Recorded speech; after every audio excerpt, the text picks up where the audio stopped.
So hope everyone is doing well. I'll see if my ranking members have any opening comments. Senator Seminara. Good morning, everybody. Happy to be here and looking forward to getting started. Great. And Representative Case. Thank you, Madam Chair, and looking ready to get started. We'll be here a short period of time, we hope.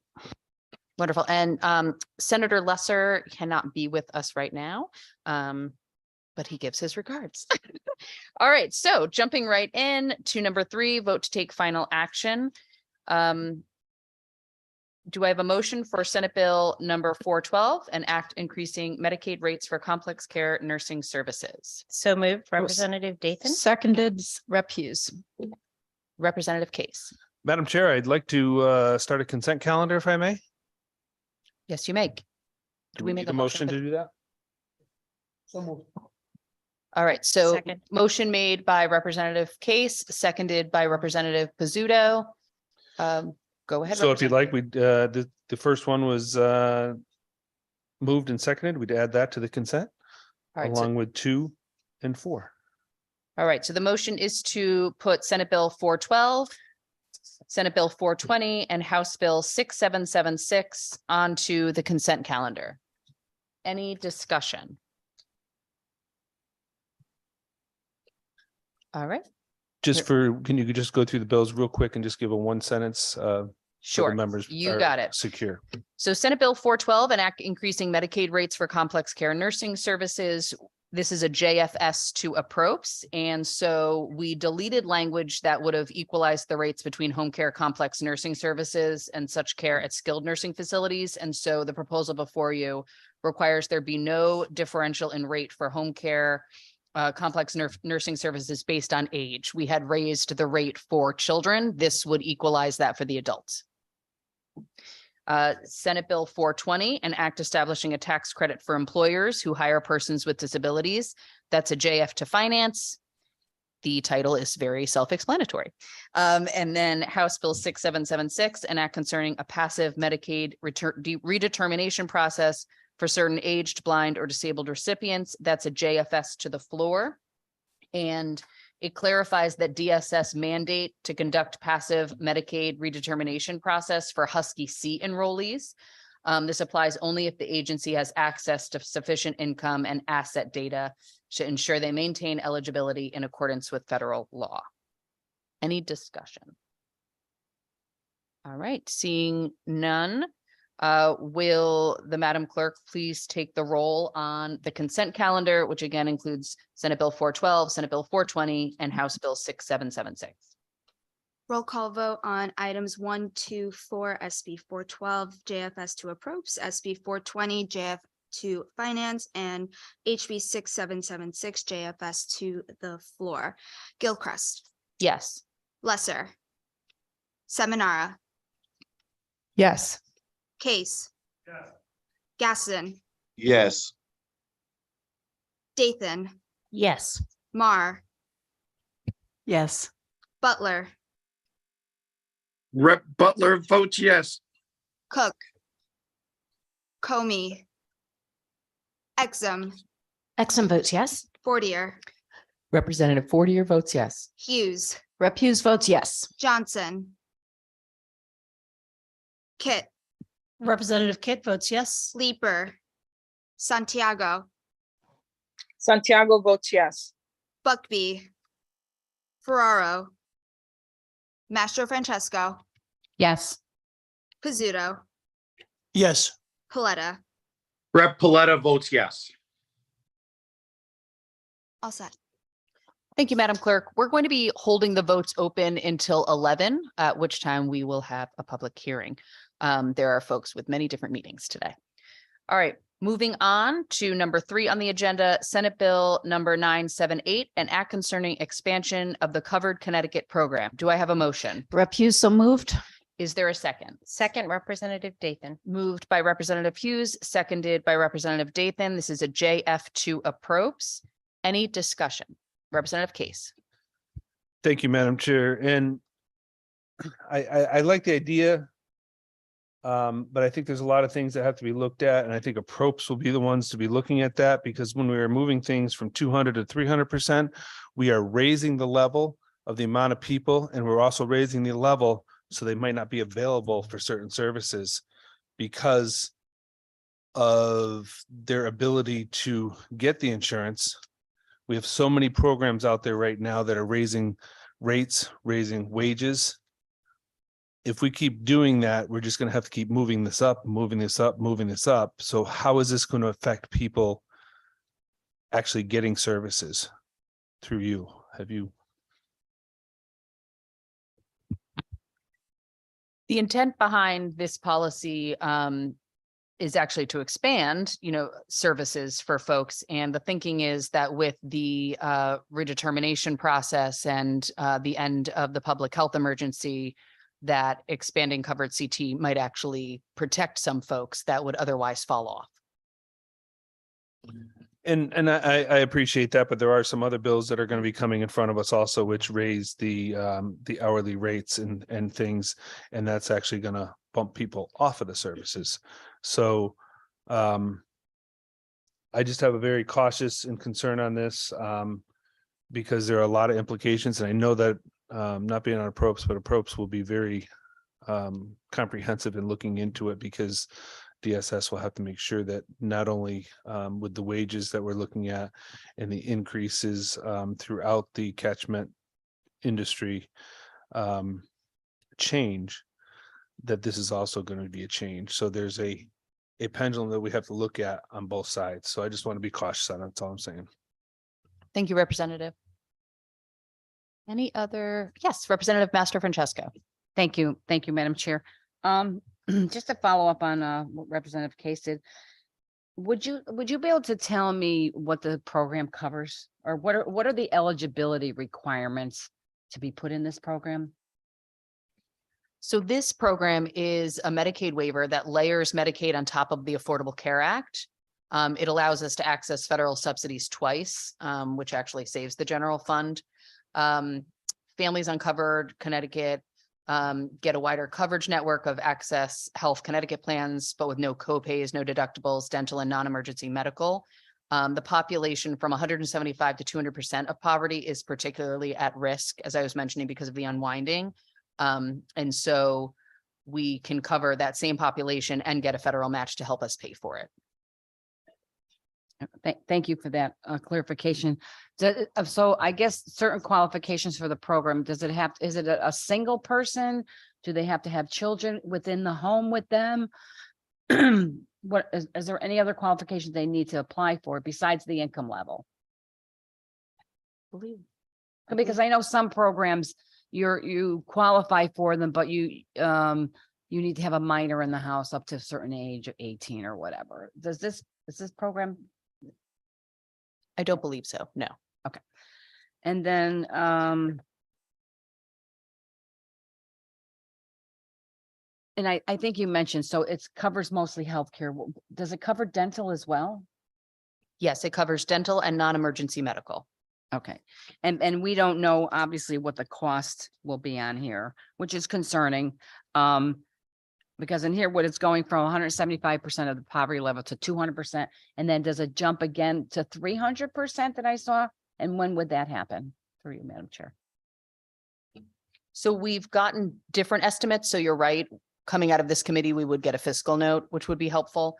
I would have to look at the proposal itself or go over to OFA or OLR to ask, could you speak through the time frame for this policy? Under the bill, within 60 days of the bill's passage, the bill requires the DSS commissioner, in consultation with the insurance commissioner and the Office of Health Strategy Executive Director, to develop a plan for the second tier of Covered Connecticut to provide state assistance healthcare coverage for persons otherwise qualified for the program with income over 200% of the federal poverty level and up to 300%. So that second tier is a planning requirement. The bill has a few other provisions. It allows the plan to offer reduced benefits and income-based co-payments from the enrollees. It requires the DSS commissioner to submit the plan to APROPS, Human Services, and the insurance committees, and which then follow standard procedures to approve, deny, or modify it. And it allows the DSS commissioner to the extent permissible under federal law, to seek approval of a Medicaid waiver to obtain federal financial participation for the developed plan. Thank you for that clarification. So if I understand correctly, the going up to the second tier from 200 to 300%, it's not our committee or the legislature that will be making that decision. A lot of times there's bills put through here that we're increasing the the poverty level.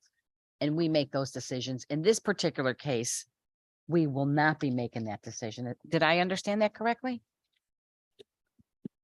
So under the first part of the bill that expands it to 200%, that's part of the bill that's being voted on today by this committee. The second part of the bill for the second tier, that's a requirement for DSS to make a plan for the 200 to 300% FPL. That plan then comes back to Human Services and Appropriations and Insurance for approval. Okay. Thank you, Madam Chair. I have no further questions. I'm obviously very concerned about the cost on this. So I'm going to be a no vote on this today. But I appreciate your indulgence. Thank you. Thank you, Representative. Representative Case. Thank you. And just for clarification, per our screening yesterday, this language is also in SB 10 that we're hearing on Thursday, correct? I believe so. So a no vote today also gives it a chance for more public hearing on Thursday to find out the exact, because we have the language in two different bills. Yes. Thank you, Madam Chair. Any further discussion? If not, would the clerk please call the roll? Item number 3, bill number SB 978, an act concerning expansion of the covered Connecticut program. Motion for JF to approves. Gilchrist, Yes. Lesser, Seminara, Senator Seminara votes no. Case, Gaston, Senator Gaston votes yes. Dathan, Representative Dathan votes yes. Mar, Senator Mar votes yes. Butler, Representative Butler votes yes. Cook, Comey, Exum, Representative Exum votes yes. Fortier, Representative Fortier votes yes. Hughes, Representative Hughes votes yes. Johnson, Kit, Representative Kit votes yes. Leeper, Representative Leeper votes yes. Santiago, Santiago votes yes. Buckby, Ferraro, Master Francesco, No. Pizzuto, No. Paletta. Representative Paletta votes no. Thank you, Madam Chair.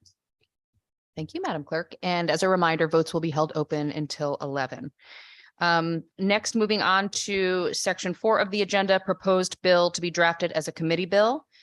Do I have a motion So moved. for for 411, an act concerning Medicaid reimbursement for pharmacists dispensing blister pack medications, moved by Representative Case? Is there a second? Second. Second by Senator Seminara. Is there discussion? Representative Case. Madam Chair, after long conversations yesterday in screening, what came out of this was, I thought, a pretty decent compromise. Right now, blister packs get paid at $10.75 for a 30-day prescription. This adds $5 to the pharmacist to add 60 more days onto it. Just $5 to help pay for the blister pack. It's not per prescription. It's $5 for an extra 60 days in order for them to cover the costs of their employees and stuff to fill those packs. We did have it in the original bill that $10.75 times 3, but we thought of giving them the $5 to help pay for the cost of the blister pack was a decent agreement, and it was a nice back and forth in screening, and it's not a huge number, but it was something to help the pharmacists in the state of Connecticut to purchase these packs and get them filled. Thank you. Thank you, Representative. Representative Dathan. Thank you so much, Madam Chair. I have some concerns with this bill. Is it $5 per each 90-day supply, or is it $10 per 90-day supply? So I just want to be mindful, at this point, we are, the motion before us is to draft this as a committee bill, so there isn't language, but what was discussed in bill screening is that it would still be the $10.75 for the first blister pack, and then an additional $5 to cover the 90-day. Got it. So I personally have some concerns over this because there are mechanisms offered by Medicaid that provide prescription management to seniors.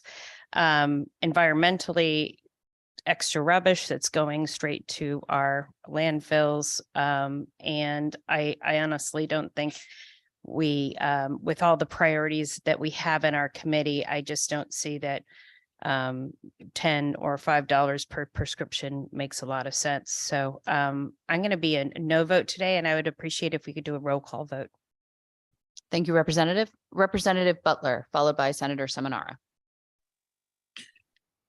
Thank you, Madam Chair. I also have concerns about the bill, but it sounds like some of the issues that have been brought up in this meeting are areas that you sound like you're going to work on. So I will give you a chance and the committee a chance in screening to actually develop this in a meaningful way that makes sense. And so I'm going to vote yes today in committee to allow you to draft the appropriate language that will actually achieve the intended purpose. Thank you, Madam Chair. Thank you, Representative. Senator Seminara. Thank you, Madam Chair. Just to clarify for people, we are already providing this service. We are providing a $10.75 cost for 30-day supply of blister packs. We are adding a $5 fee to a 90-day supply. So we are already, and it has to be, the prescription would have to be written that way by a physician to fill a 90-day supply.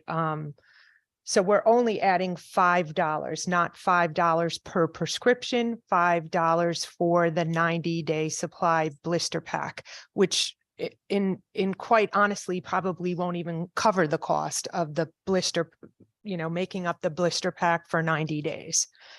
But this was the compromise that we came up with, and we can talk about it further. Thank you. Representative Case, followed by Representative Master Francesco.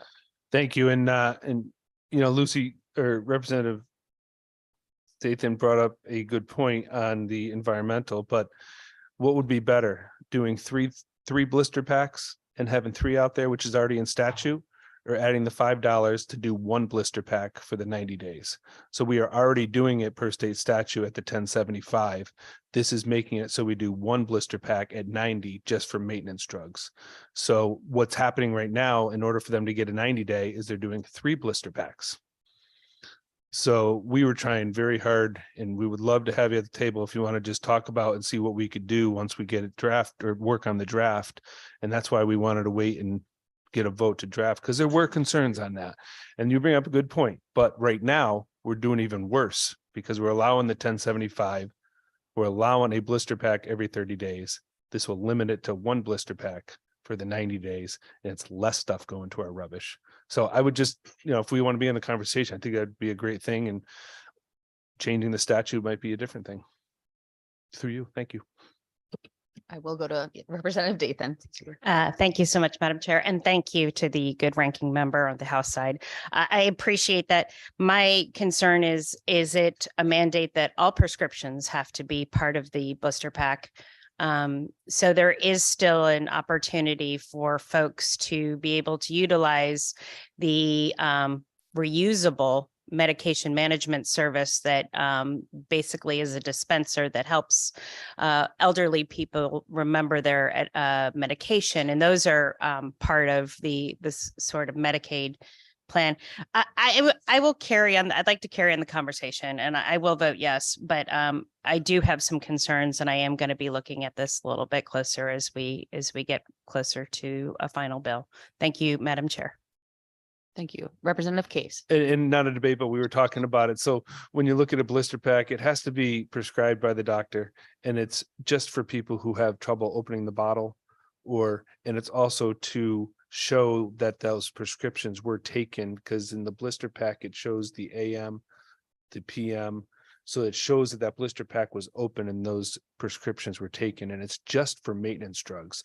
So it's not going to be for the other antibiotics or other painkillers or things like that. And that's where I find it interesting because it's just for maintenance drugs. So I look, we've had great conversations on other things. Let's have a conversation on this and see if we can come to a conclusion that's already happening, but that sounds good. Thank you very much. Thank you. Representative Master Francesca?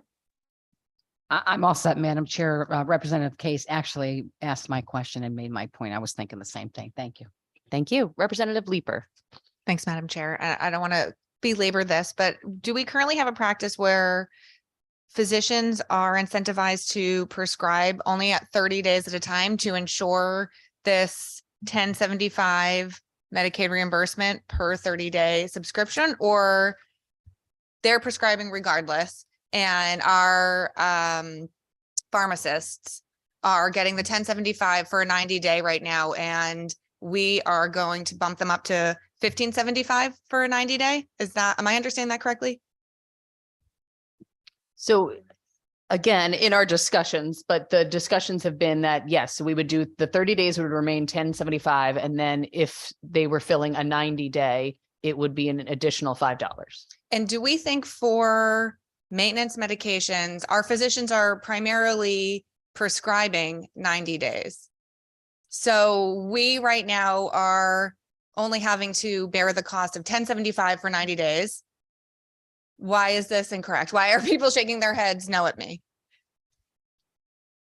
Through Yep. you, Madam Chair. So our Representative Cate. understanding is they get 1075 per 30 days. So they can do 3 30 days. So pharmacists have the flexibility to interpret a 90-day prescription as 3 30-day prescriptions? They don't have to fill it if it's a blister pack. They can do it 30 days at a time. But they still would only get the 1075 for a 90-day prescription. Is that correct? No, they would get the 1075. And then when the person came back after the 30 days, they'd get another 1075. It's not going by prescription. It's going by how it's filled. So the answer is that our pharmacists do have the flexibility to take a 90-day prescription and only fill it 30 days at a time. Well, That's why we These- want to yeah, these are- redraft. We want to look at this because we're just talking about 90 days to make it a 90-day prescription on the maintenance drugs. You're correct. There is a win and lose on this because we do blister packs for 5-day drugs. Just because some people can't open the bottle. Correct. They're getting the 1075 for the 5 days. I don't want us paying more for blister packs than is necessary. I don't know if there are any services that our providers provide where they get 100% reimbursement for Medicaid.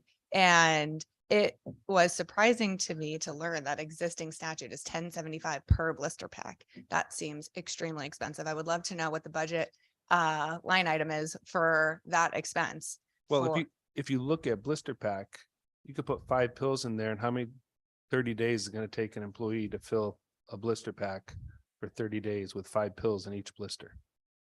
That's what they're looking at. That was done way before our time.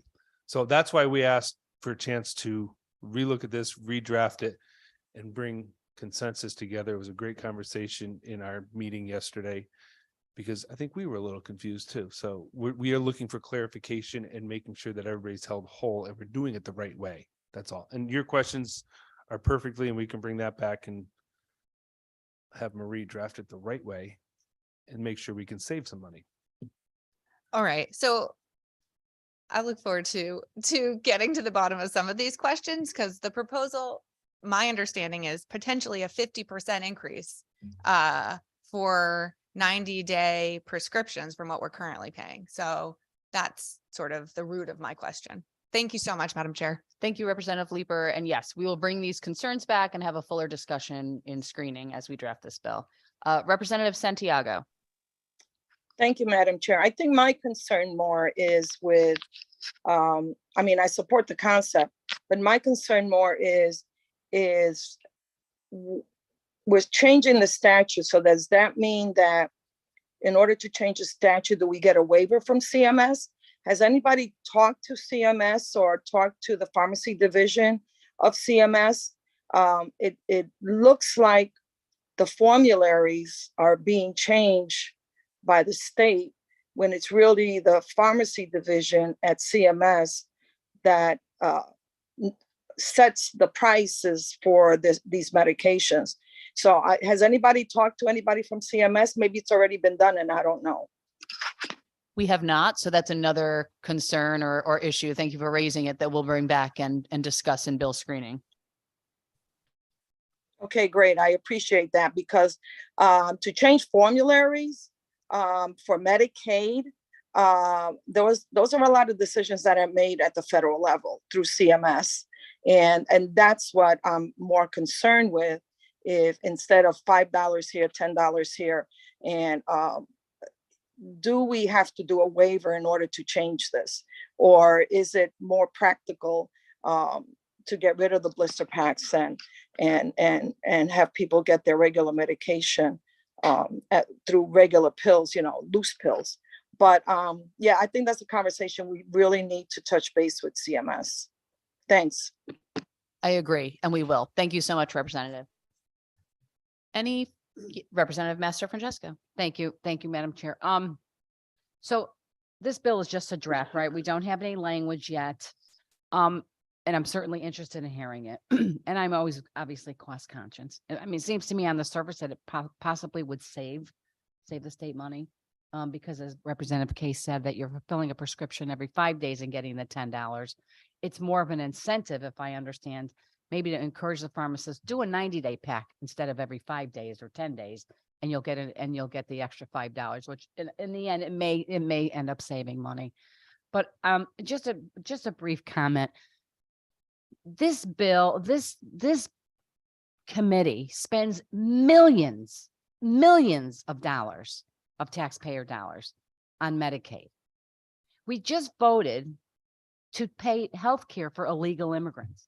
And I find it ironic that people are actually concerned about spending another $5 on a program that could possibly help the state save money.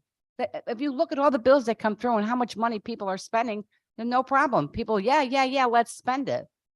But now we have a proposal that could possibly save money. And I don't know, maybe is it because of Republican proposal? I don't know. But I just find it ironic and very hypocritical, the amount of money that is spent in this committee, and people are worried about a $5 blister pack. Thank you, Madam Chair. Thank you. Representative Santiago, are you all set?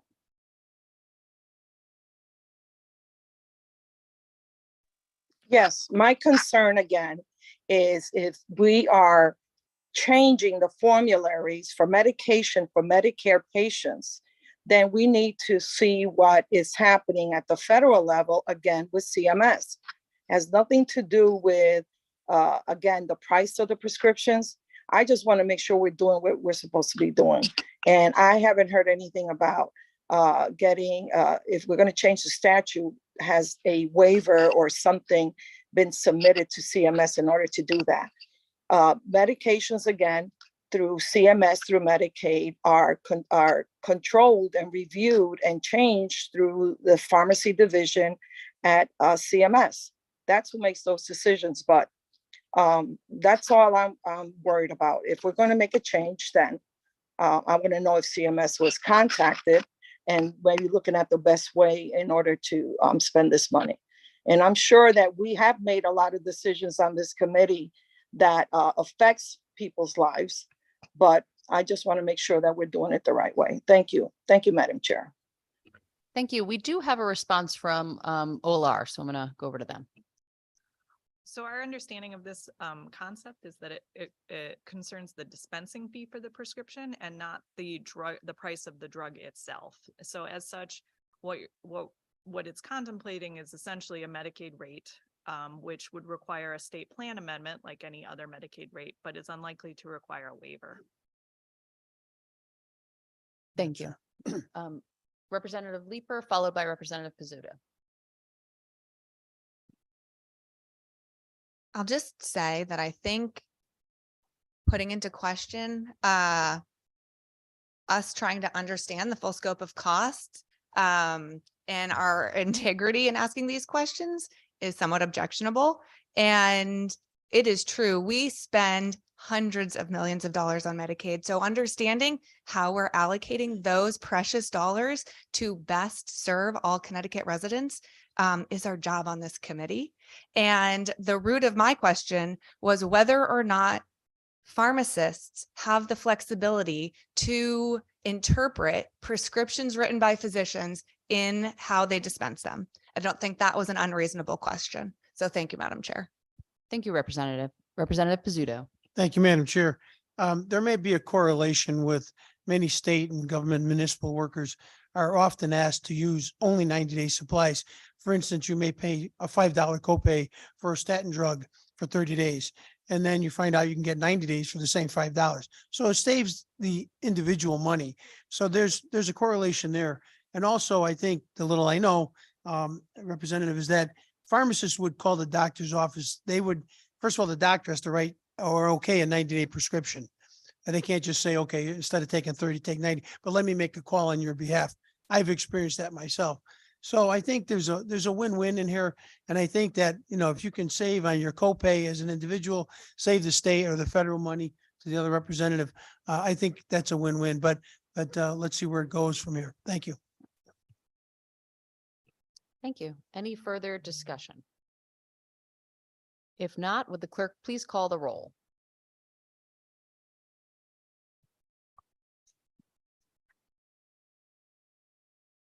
Item number 1 under Roman numeral 4, SB 411, an act concerning Medicaid reimbursement for pharmacists dispensing blister pack medications. Motion to vote to draft. Gilchrist, Yes.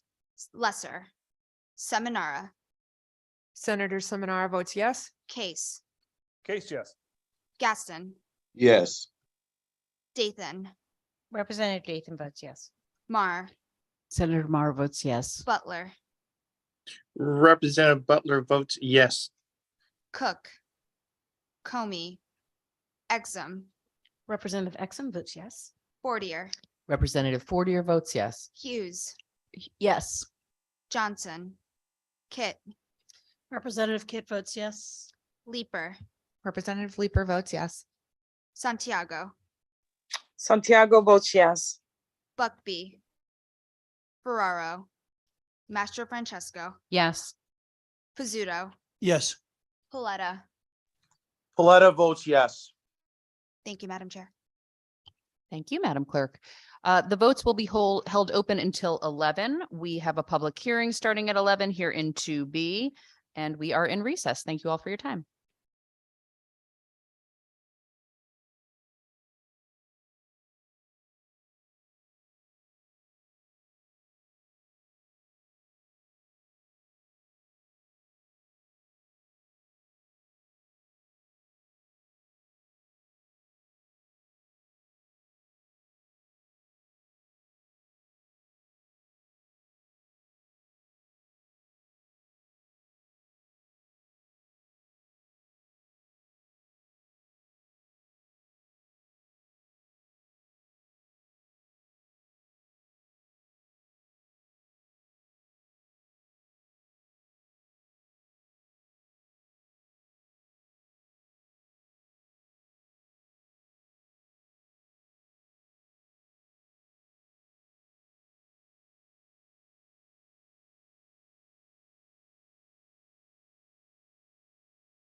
Good morning, clerk. Good morning, Madam Representative Comey. How are you? I'm well. How are you? Good. Okay. I have a few votes to record. Yes, we did a consent calendar on SB 412, SB 420, and HB 6776. How do you vote? Comey votes yes. Thank you. And then we did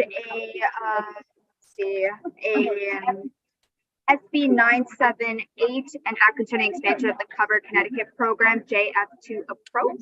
How do you vote on that? Comey votes yes. Yeah. I apologize for the noise in the background. Give me 1 As long as you second. can hear me. Yep.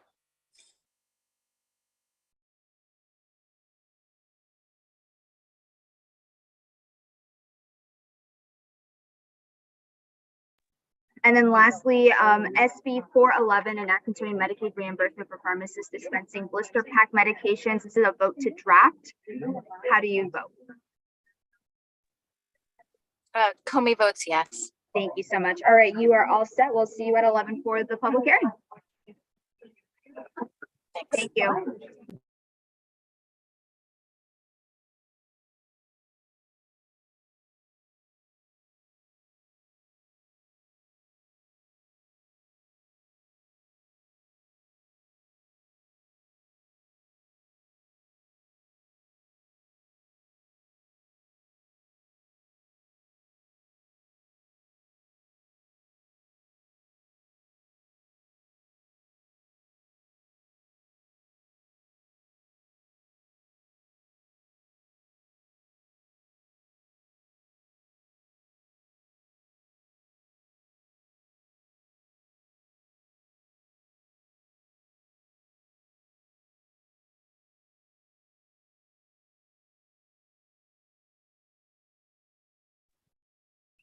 Your SB 411, an act concerning Medicaid reimbursement for pharmacists dispensing blister pack, vote to draft. Thank you. Thank you.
All right, so we did a consent calendar on items number 1, 2, and 4.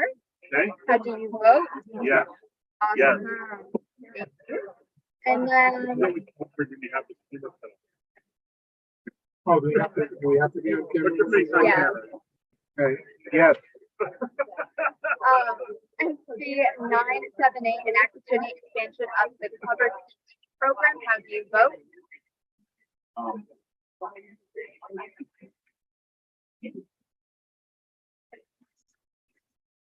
No. Representative Ferraro? Okay, yeah. Lastly, SB 411, vote to draft an act concerning Medicaid reimbursement for pharmacists dispensing blister pack medications. Yeah. Yes. Thank you. You guys are all set. Thanks very much. Thank you. Sorry. That's okay. You're good. Hello, Johnson, you come around.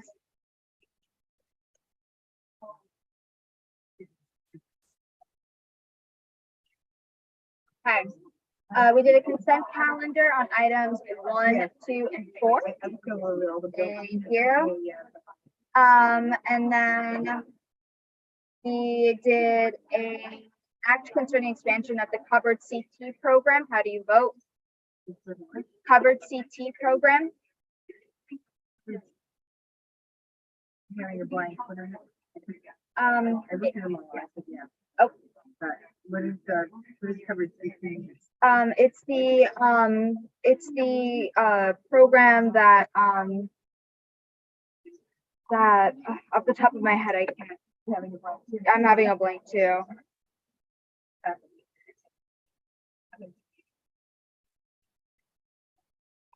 It provides health insurance coverage, dental coverage.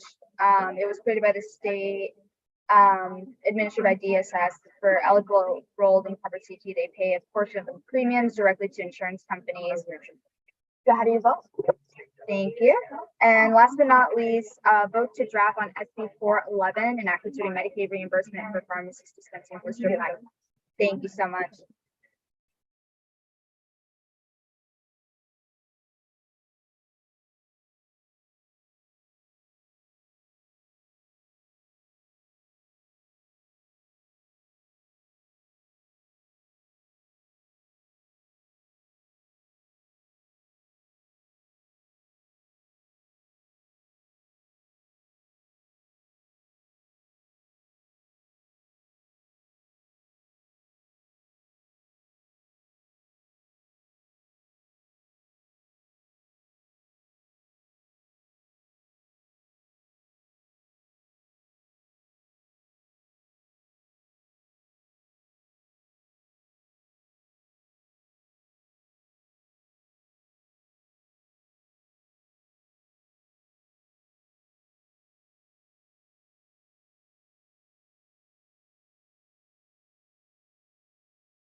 Senator Lesser, hello. Hi. Hi. So thanks for stopping by. We have a consent calendar for items number 1, 2, and 4. How do you vote? In the affirmative. Thank you. Then we have a motion to JF2 approves SB 987. How do you vote? In the affirmative. Thank you. And last but not least, we have a motion to vote to draft proposed SB 411 and act concerning Medicaid reimbursement for pharmacists and blister pack medications. Yeah. Was that not a voice vote? No, it was a roll call vote. In the affirmative. Thank you so much. And that's it. See you in a few minutes. In a couple minutes. Thank you. Bye.